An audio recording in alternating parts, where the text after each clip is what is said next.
जगत में राम का नाम मात्र एक ऐसा साधन है जिसे आधार बनाकर हम इस संसार रूपी भवसागर को पार कर सकते हैं। अब बात आती है कि राम का नाम ही क्यों?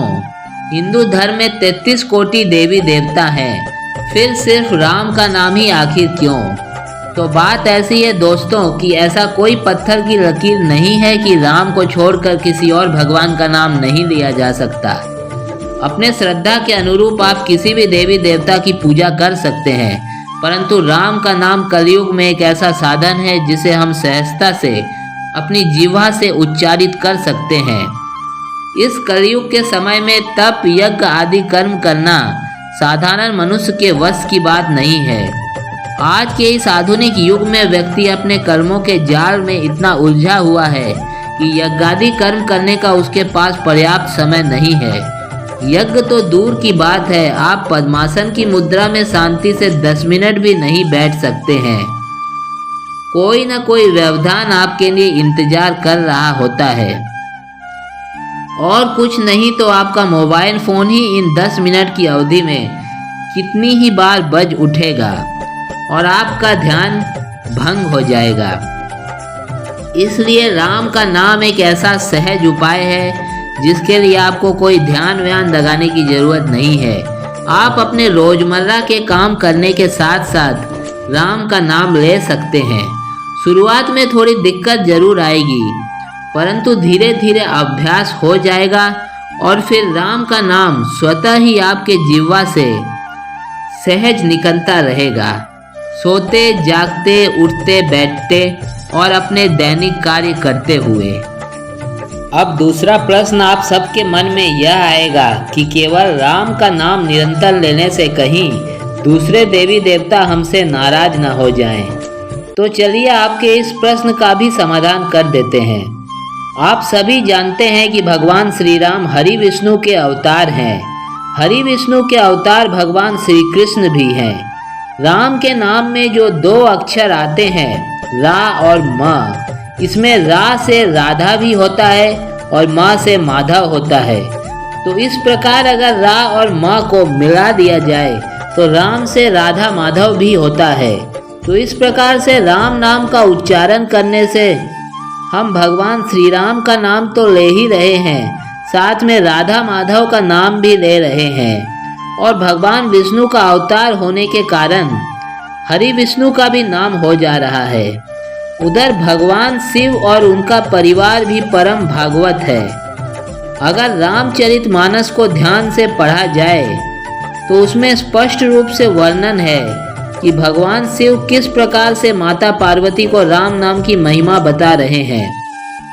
भगवान शिव और उनका पूरा परिवार भी राम नाम का उच्चारण निरंतर करता रहता है। भगवान शिव ने तो स्वयं भगवान श्री राम को अपना इष्ट देव माना है। दूसरी तरफ अगर आप राम दरबार की तस्वीर ध्यान से देखें तो उसमें सभी देवी देवता आपको सम्मिलित मिलेंगे।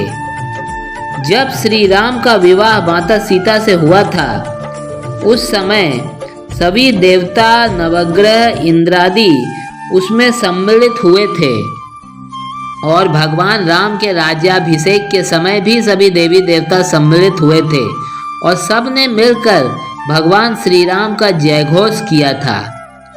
रावण के वध के पश्चात जितने अवधि तक भगवान राम ने अयोध्या में राज किया, प्रतिदिन कोई न कोई देवता या ऋषि गण भगवान श्री राम के दर्शन के लिए आते थे। महर्षि वशिष्ठ ने तो रघुकुल का कुलगुरु का पद ही इसलिए स्वीकार किया था क्योंकि उन्हें पता चल गया था कि भविष्य में भगवान श्री राम का जन्म रघुकुल में होने वाला है। उधर कलयुग के सबसे ज्यादा पूजे जाने वाले रुद्रावतार श्री हनुमान जी भी राम के अनन्य भक्त हैं और उनकी कृपा हमेशा उस व्यक्ति पर बनी रहती है जो भगवान श्री राम की उपासना करता है। यदि आप एक बार हनुमान जी का नाम लेना भूल भी जाएंगे, परंतु भगवान श्री राम का नाम निरंतर लेते रहेंगे, तब भी हनुमान जी की कृपा आप पर बनी रहेगी। परंतु जिस व्यक्ति ने हनुमान जी की पूजा तो की लेकिन श्री राम का नाम नहीं लिया, तो हनुमान जी की कृपा ऐसे व्यक्ति को प्राप्त नहीं होगी। अगर आप इंद्र के पुत्र जयंत का प्रसंग देखें, जिसमें जयंत ने माता सीता के वक्ष स्थल पर कौवा बनकर चोंच से आघात किया था और भगवान श्री राम ने एक तिनके को ब्रह्मास्त्र का आवाहन करके जयंत पर संधान किया था, तो आप पाएंगे कि उस समय किसी भी देवता, यहाँ तक कि त्रिदेव ब्रह्मा, विष्णु, महेश और स्वयं जयंत के पिता देवराज इंद्रदेव ने भी जयंत की रक्षा करने में असमर्थता जताई थी।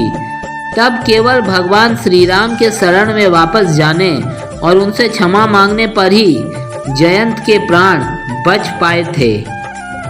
इन सब बातों को देखने पर यह स्वतः ही ज्ञात होता है कि भगवान श्री राम का नाम लेने से सभी देवता हम पर प्रसन्न होते हैं। इसलिए राम का नाम लेने से किसी देवता के नाराज होने का प्रश्न ही नहीं उठता है। अब तीसरा प्रश्न यह है कि राम का नाम किन किन रूप से हम ले सकते हैं। तो एक तरीका तो है, राम नाम का जाप हम कर सकते हैं अपने सुविधा अनुसार और जितनी भी बार चाहें तो। दूसरा तरीका है कि हम नित्य रामायण या रामचरितमानस का पाठ करें, जिससे प्रभु श्री राम के व्यवहार को भी अपने जीवन में उतारने का मौका मिल पाए। खासकर हमें अपने बच्चों को और आने वाली पीढ़ी को भी रामायण का पाठ करने और उसमें बताए गए आदर्श चरित्रों के व्यवहार को अपने व्यवहार में उतारने की प्रेरणा देनी चाहिए। आजकल तो मोबाइल फ़ोन और सोशल मीडिया का ज़माना है। सोशल मीडिया में तमाम ऐसे साधन मौजूद हैं जिनमें रामायण से संबंधित कथाओं का प्रवचन होता है। यदि हम उन्हें भी ध्यान से सुने जब भी खाली समय हो, तो उससे भी प्रभु श्री राम का चरित्र हमारे मन में अंकित हो जाएगा और हमारा व्यवहार भी एक दूसरे के प्रति सुधरेगा और एक स्वस्थ समाज का निर्माण संभव हो सकेगा। आज के इस कलयुगी वातावरण में, जहां समाज में हमारे माता बहनों और सभ्य पुरुषों के ऊपर असामाजिक तत्वों का आक्रमण हो रहा है, उस वातावरण में तो रामायण का पाठ और प्रचार प्रसार बहुत ही आवश्यक है। रामायण के पाठ से इन आपराधिक गतिविधियों में कुछ हद तक तो अंकुश लगाया ही जा सकता है। जिस प्रकार से निरंतर राम नाम के उच्चारण से हमारा कल्याण होता है, उसी प्रकार से राम नाम को कागज में लिखने का अभ्यास बनाने से भी हमारा हित हो सकता है। रोजाना कागज और पेन लेकर 1 या 2 पेज अपने समयानुसार राम नाम लिखने से भी प्रभु राम की कृपा हमें प्राप्त हो सकती है। प्रभु श्री राम का नाम लेने के लिए हमें कोई अलग से आसन लगाकर बैठने की जरूरत नहीं है। हम अपनी रोजमर्रा के काम करते हुए भी राम का नाम ले सकते हैं। आज की मॉडर्न सभ्यता में जब हम एक दूसरे से मिलते हैं तो अंग्रेजी में गुड मॉर्निंग या गुड आफ्टरनून कहते हैं। बजाय गुड मॉर्निंग या गुड आफ्टरनून कहने के अगर हम राम राम या सीताराम कह के एक दूसरे को अभिवादन करने का अभ्यास डालें तो कितना अच्छा हो। इससे एक दूसरे का अभिवादन भी हो जाएगा और साथ साथ हम राम का नाम भी ले लेंगे। शुरुआती समय में हमें ऐसा करने में कठिनाई का अनुभव तो जरूर होगा, परंतु समय के साथ साथ अभ्यास करते करते यह हमारे व्यवहार में रच बस जाएगा। निरंतर राम नाम में वो अद्भुत शक्ति है जिससे हमारा हर कार्य सिद्ध हो सकता है, परंतु हमें राम का नाम केवल भक्ति की भावना से लेना चाहिए, किसी कार्य की सिद्धि के लिए नहीं। भगवान श्री राम तो इतने दयालु हैं कि उनसे हमें कुछ मांगने की जरूरत ही नहीं है। प्रभु स्वतः ही हमारी योग्यता के अनुरूप हमें प्रदान कर देते हैं। हमें इतना कुछ प्रदान कर देते हैं जिसकी हम सपने में भी कभी कल्पना नहीं कर सकते हैं। इसलिए तो एक गीत है, दाता एक राम, भिखारी सारी दुनिया। तो आइए दोस्तों, हम सब निरंतर राम नाम लेने का अभ्यास बनाएं, जिससे हम अपने चरित्र का विकास कर सके और औरों को भी राम नाम लेने की प्रेरणा दे सके, जिससे एक स्वस्थ अपराध मुक्त समाज का निर्माण हो सके। एक स्वस्थ और अपराध मुक्त समाज का निर्माण होने से ही हमारे देश का, भारत देश का विकास हो सकेगा। दूसरों को प्रेरणा देने से पहले हमें स्वयं अपने चरित्र में भगवान श्री राम के व्यवहार को अपनाना होगा, जिसे देखकर औरों को भी प्रेरणा मिल सके। तो दोस्तों, राम का नाम लेने का अभ्यास अभी से मेरे साथ कीजिए। तो बोलिए जय श्री राम, जय श्री राम, जय श्री राम। सीताराम, सीताराम, सीताराम।